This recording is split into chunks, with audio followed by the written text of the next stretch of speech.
A cozy living room with sunlight streaming through the window. John, a middle-aged man, sits on the couch reading a newspaper. His son, a curious and eager young boy, enters the room. What is the value of my life?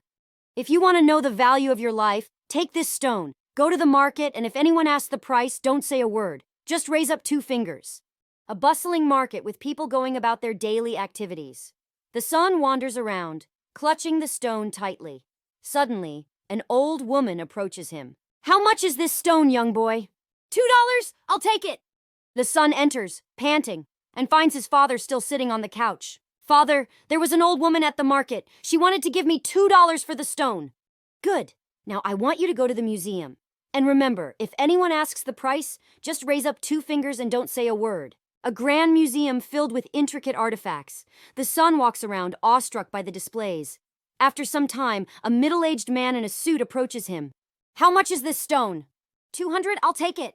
The son bursts into the living room, his face beaming with excitement. A man at the museum wanted to buy the stone for $200. Well done, son. The next place I want you to go is a precious stone store. Walk inside with the stone, and when someone asks the price, just raise up 2 fingers, and remember, don't say a word. A luxurious store filled with dazzling gems and jewels. The son walks inside, the precious stone in his hand. An old man, the store owner, is behind the counter. Oh my God, you have the stone I've been looking for my whole life. What do you want for it? How much is it? 200,000, I'll take it. The son bursts into the living room, barely containing his excitement.